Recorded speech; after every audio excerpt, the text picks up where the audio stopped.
Hi hello friends, welcome back to Media Talks. நான் உங்கள் மௌனிகா. இதை பார்க்கும்போது எனக்கு இந்த பிக்சர் அது வெண்ணிலா மாதிரியே இல்லைங்க. வெண்ணிலா மாற்றமா அப்படின்னு கேட்டால் அப்போல்லாம் கிடையவே கிடையாது. ஏன்னா பிகாஸ் அவங்க இப்போ வரைக்கும் ஷூட்டிங்கில் கண்டினியூ பண்ணிட்டு தான் இருக்காங்க. அவங்களுக்கு ரீப்ளேஸ்மெண்ட்லாம் எதுவும் இல்லை. மேபி அவங்களோட கேரக்டரை என் பண்ணாலும் என் பண்ணிவிடுவாங்க கூடிய சீக்கிரம், தவிர இன்னும் ரீப்ளேஸ்மெண்ட் நினைக்கிறேன்.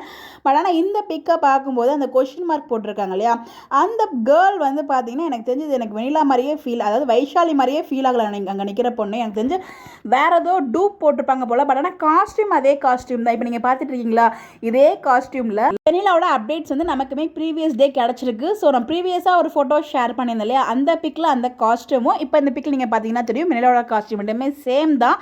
ஆனால் எனக்கு அந்த பிக்சரை பார்க்கும்போது வெண்ணிலா மாதிரியே ஃபீல் ஆகலை. ஐ மீன் வைஷாலி மாதிரி ஃபீல் ஆகலை, வேறு யாரோ ஒரு மாதிரி ஃபீல் ஆகுது. என்னென்னு எனக்கு எக்ஸாக்டாக தெரியல. மேபி டூப் மாதிரி போடுவாங்களோ அப்படிங்கிற மாதிரி எனக்கு ஒரு தாட் இருக்குது. ஏன் அப்படின்னு பார்த்தீங்கன்னா, ஸோ இவங்களோட அதாவது வில்லன்ஸ் கேங் இருக்காங்க இல்லையா, வில்லன்ஸ் கேங்க்கு ஆப்போசிட்டாக வெண்ணிலா திரும்பிடுவாங்கன்னு நினைக்கிறேன். எனக்கு தெரிஞ்சு பாசிட்டிவ் ரோலில் மாறிடுவாங்க. அது வில்லன்ஸ் கேங்க்கு பிடிக்கல, அதை பார்க்கும்போதே தெரியுது. ஸோ ராகினியும் பசுபதியும் எவ்வளோ ஒரு மூஞ்சி கொடூரமாக வச்சுருக்காங்க அப்படின்னு சொல்லி நான் சொல்லி தெரியும் அவசியம். உங்களுக்கு பார்க்கும்போதே தெரியும் அவ்வளோ ஒரு கொடூரமாக இருக்குது. ஸோ எனக்கு தெரிஞ்சு அங்கே நிற்கிற லொக்கேஷன் பார்த்திங்கன்னா மொட்டை மாடி. ஸோ ஏதோ பிளான் பண்ணுறாங்க, மேபி மேலேருந்து கீழே தள்ளி விடுற மாதிரி தள்ளி விட்டு, ஸோ அவங்களே அவங்க தற்கொலைக்கு முயற்சி பண்ண மாதிரியும் அதுக்கு காரணம் விஜய் அப்படிங்கிற மாதிரியும் சொல்லிடுவாங்களோ.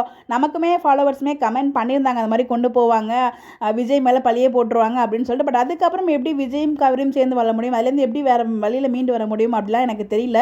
இதெல்லாம் நடக்குமா எனக்கு தெரியல. இதுதான் அங்கே நடக்கிறத பார்க்கும்போது எனக்குமே அதான் யோசனை வருது. பட் அது எப்படி பாசிபிள், அந்த லெவலுக்கு ரொம்ப மோசமாக கொண்டு போவாங்களா அப்படின்னு என்னால் யூகிக்க முடியல. ஸோ என்ன நடக்க போகுதுன்னு யூகிக்க முடியல. நேற்றுக்கு டேயில் நிறைய அப்டேட்ஸ் நமக்கு கிடச்சிருக்கு. அது எல்லாமே கொலாஜ் பண்ணி ஒரு வீடியோவில் நான் ஷேர் பண்ணுறேன். அப்கமிங்கில் இன்றைக்கி மேக்ஸிமம் அதை நான் ஷேர் பண்ண ட்ரை பண்ணுறேன். இந்த அப்டேட்டை பார்க்கும்போது நீங்களே பாருங்கள், வெண்ணிலா மாதிரி உங்களுக்கு ஃபீல் ஆகலை. எனக்கு ஃபீல் ஆகலைங்க அதை பார்க்குறது வெண்ணிலா மாதிரியே.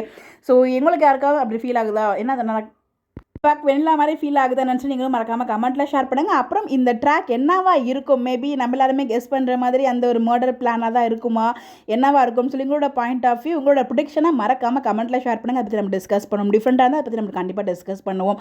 இந்த மாதிரி அப்டேட் தெரிஞ்சுக்க நம்மளோட சேனலை ஃபாலோ பண்ணிக்கோங்க. மறக்காமல் உங்களோட பாயிண்ட் ஆஃப் வியூவை ஷேர் பண்ணுங்கள். Bye bye.